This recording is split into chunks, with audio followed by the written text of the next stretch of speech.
You stand at the edge of a world that is not yet decided whether to survive. The clay beneath your feet is still damp, not from rain, from memory. The kind of memory that soaks into the earth itself and refuses to leave. The kind that outlasts every empire that has ever risen above it. The kind that was old when the first stone of Babylon was laid, and will be old long after the last stone falls. You do not know, standing here, that you are standing at the beginning of all stories. You only know the sound of water. Vast, indifferent, patient water. The kind that does not hurry because it does not need to. This is where it starts. Not in a garden, not in the light. In the slow, deliberate gathering of flood. Long before a man named Noah was ever given instructions, long before the Hebrew scribes pressed stylus to clay, another man stood at the prow of another vessel and watched the horizon dissolve. His name was Utnapishtim, and the world he watched drown was already older than the gods who drowned it. The Epic of Gilgamesh is the oldest surviving work of literature this civilization has ever uncovered. Its fragments are carved into tablets of fired clay in Sumerian and Akkadian, languages that had already lived and breathed for centuries before the Hebrew scriptures took their familiar shape. The earliest fragments trace back to approximately 2100 BCE. What they contain is not merely a story. It is a memory so vast, so structurally intact, so eerily familiar to anyone who has ever opened the book of Genesis, that when a Victorian scholar named George Smith first decoded and read it aloud in London in the autumn of 1872, he reportedly wept. Then he stood up from the table and began pacing the room, unable to stop. He had just found something that had been buried under the rubble of Nineveh for 2,000 years. He had just found the bones beneath the bones. Gilgamesh himself was a king, legendary ruler of Uruk, described in the tablets as 2/3 god and 1/3 human, a being of impossible proportions who built the great walls of his city and drove his people to exhaustion, and then, when his companion Enkidu died, fell into a grief so absolute it cracked him open. He could not accept death. He would not accept death. And so he walked to the edge of the known world, past the mountains where the scorpion men guarded the gate of the sun, across the waters of death itself to find the one human being the gods had granted immortality, to ask him the only question that has ever truly mattered. What Gilgamesh found at the edge of the world was Utnapishtim, a man who had survived the end of everything, a man who had been warned by the god Ea in a dream, told to tear down his house and build a vessel, to abandon wealth and save only life. The ark he built was a perfect cube, each side measuring 60 rods. He loaded it with his family, with craftsmen, with every living creature, with provisions of silver and gold. The gods released a flood so complete that even the divine council grew afraid of what they had set in motion. The sky tore apart. The earth heaved. The storm lasted for 6 days and 7 nights, and on the 7th day, a stillness fell over the water that was more frightening than the storm had been. The vessel came to rest on a mountain. Utnapishtim waited. Then he released a dove. The dove returned. He released a swallow. The swallow returned. He released a raven. The raven did not come back, and Utnapishtim understood that somewhere, beneath the fading water, land had returned to the world. He made a sacrifice on the mountaintop, roasted meat, sweet cane, cedar, and myrtle. and the gods, smelling the offering from the heavens, gathered around it like flies. Like flies. That image, specific, unglamorous, deeply human. The immortal gathering like insects around the smell of charred flesh on a stone. It appears in the Gilgamesh tablets centuries before it appears anywhere in the Hebrew Bible. The parallels do not drift in and out like suggestion. They hold. They lock. They repeat with the kind of precision that cannot be explained by coincidence alone. In both texts, a god warns a single chosen man of the coming destruction. In both texts, the man builds a massive wooden vessel to exact mathematical specifications. In both texts, he loads it with his family and with pairs of living creatures. In both texts, the flood lasts a precisely counted duration of days. In both texts, birds are released in sequence to test for dry ground: a dove, a swallow, a raven. In both texts, the vessel settles on a mountain. In both texts, the survivor offers a sacrifice, and the divine presence descends toward the smell of burning offerings. The bones are the same bones. The sequence is the same sequence. Only the names have changed. And names, you begin to understand slowly, standing in the long silence after revelation, are the least durable thing a story carries. George Smith presented his translation of Tablet 11 to the Society of Biblical Archaeology in London in December of 1872. The room, filled with clergymen and scholars and men who had built their entire understanding of history upon the uniqueness of Genesis, went very quiet. Then it went loud. Then it went quiet again for a long time, the way rooms do when something irreversible has just been said out loud for the first time. The British Museum sent Smith back to the ruins of Nineveh to find the missing fragments. He found them within days, which seemed to those watching like either divine providence or something considerably more unsettling. What he had uncovered was not a curiosity. It was an architecture. A deep structure beneath the surface of everything the Western world thought it understood about its own sacred texts. The question that followed, the question that has occupied scholars, theologians, and careful thinkers for 150 years since that evening, is not whether the connection exists. The connection is not deniable. The question is what kind of connection it is. What it means about the nature of the texts themselves, what it means about the nature of memory and catastrophe, and the strange persistence of certain stories across centuries of silence.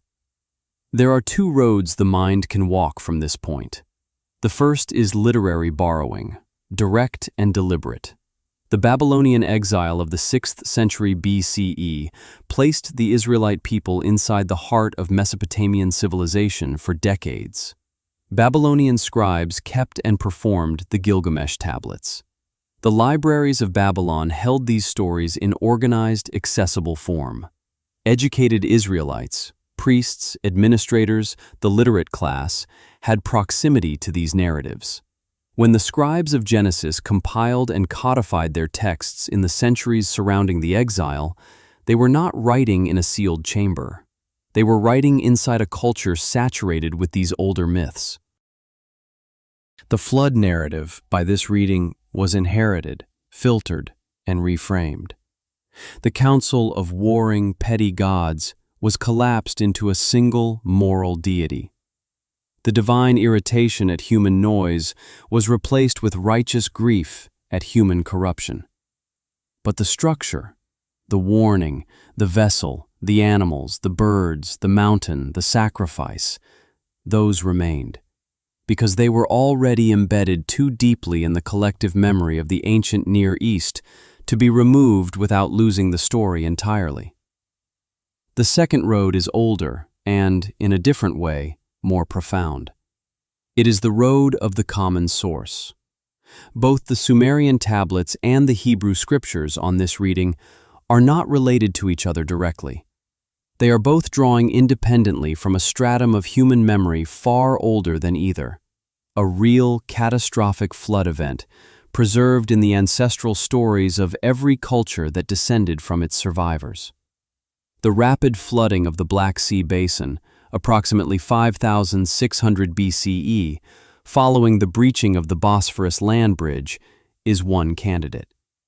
A sudden, catastrophic inundation that would have displaced entire populations in days, burned itself into their stories, passed through 10,000 years of oral tradition, each culture wrapping the same memory in its own language, its own gods, its own moral framework, each retelling a fossil of the same original terror. If this is true, then the story of the flood is not plagiarism. It is not theology. It is not mythology in the dismissive sense. It is the oldest news report in human history, passed down through 30 or 40 or 50 generations of human mouths, reshaped by each culture that carried it, but never fully dissolved. Because certain events scar the memory of a species in ways that do not fade the way ordinary memories fade.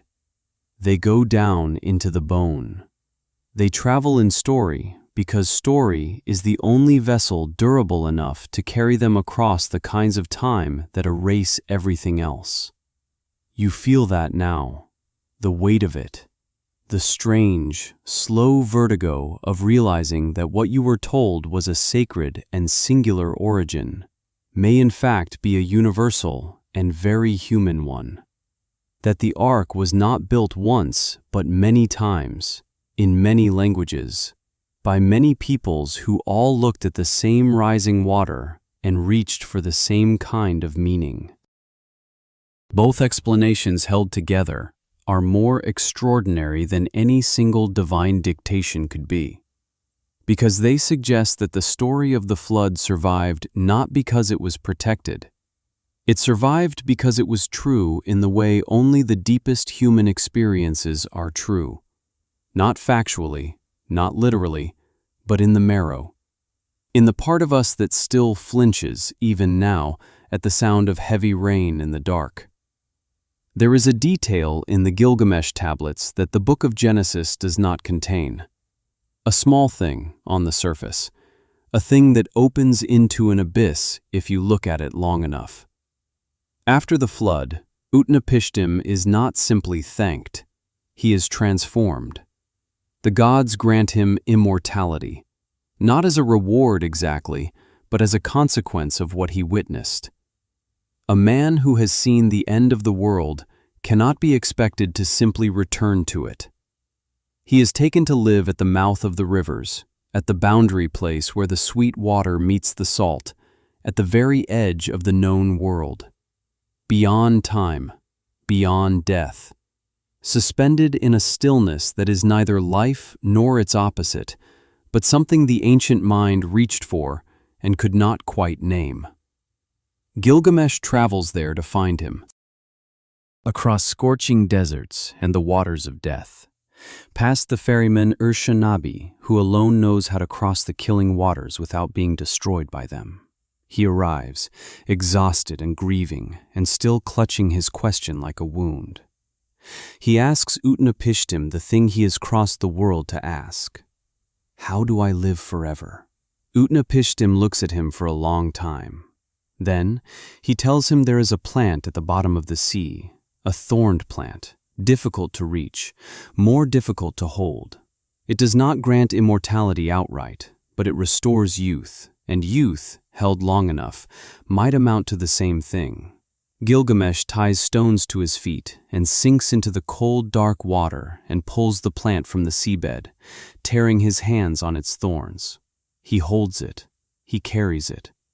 He walks for days with it pressed against his chest, telling himself he will bring it back to Uruk, share it with the old men of the city, watch it work before he takes it for himself. He stops to rest beside a pool of still water. He sleeps. And while he sleeps, a serpent rises from the depths of the pool. It approaches the sleeping king. It takes the plant from beside his body. It slides back into the water, and as it goes, it sheds its skin. It is renewed. He is not. Gilgamesh wakes to find the plant gone and only the empty shed skin of the serpent left behind. He sits down on the ground beside the pool and he weeps. Not the weeping of a man in physical pain, the weeping of a man who understands, for the first time, that he has lost something he will never find again. That the distance between what we reach for and what we are allowed to hold is not a problem to be solved. It is the condition of being human. A serpent, rising from below, an act of theft, the loss of something that could have granted life without end. Now let your mind move slowly to another garden, not a pool in the wilderness, but a walled enclosure at the beginning of all things. Two people who do not yet understand what they do not yet have. A tree at the center of that garden with fruit that the divine voice has placed out of reach. And a serpent, described as the most subtle creature alive, who approaches and speaks and offers. Not theft this time, an invitation. But the result is the same. A human hand reaches for something just beyond the permitted boundary. Something is taken. Something is lost. The serpent moves away, and what is lost is not a plant at the bottom of a pool, but the condition of deathlessness itself. The quiet assumption that this garden, this moment, this proximity to the divine was simply the permanent shape of things. The same serpent, the same loss, the same unbridgeable space between the mortal hand and the immortal thing it almost touched. These are not two stories that happen to share an image. They are the same story wearing different names. The ancient world told itself this story because it needed to. Because the question at the center of both narratives, why do we die? Why do we suffer? Why does the thing that could save us always end up just beyond our reach? Is not a theological question or a mythological question. It is the question. The one that lives underneath every other question a human being has ever asked in the dark. The tablets of Gilgamesh sat under the rubble of Nineveh for 2,000 years. Buried by conquest, by erosion, by the patient indifference of time. The city above them rose and fell and was forgotten so completely that scholars of the 18th century were not certain it had ever existed at all. And then the excavations began, and the clay came up from the ground, and the wedge-shaped marks pressed into that clay by hands that had been dust for millennia were decoded. Slowly, painfully, letter by letter and word by word, until one afternoon in 1872, a man sat in a room in London and read a flood story that was not supposed to exist. 2,000 years of burial, and the story survived. Because certain things do not die when you bury them. They only wait, patient as water. Patient as the slow accumulation of sediment over the ruins of everything we thought was permanent. Patient as the question itself, which has been waiting at the bottom of every sacred text ever written, waiting for someone to stop reading the surface and start feeling what moves beneath it. The plant is gone. The serpent has taken it.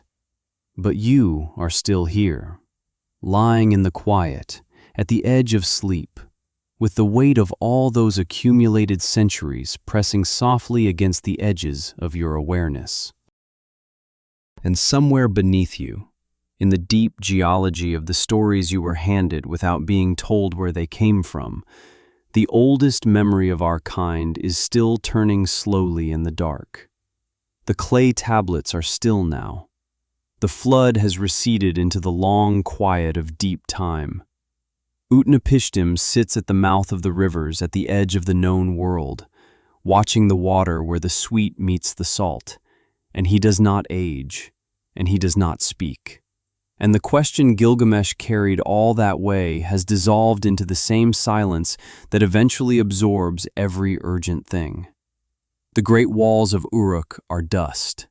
The scorpion men at the mountain gate are dust.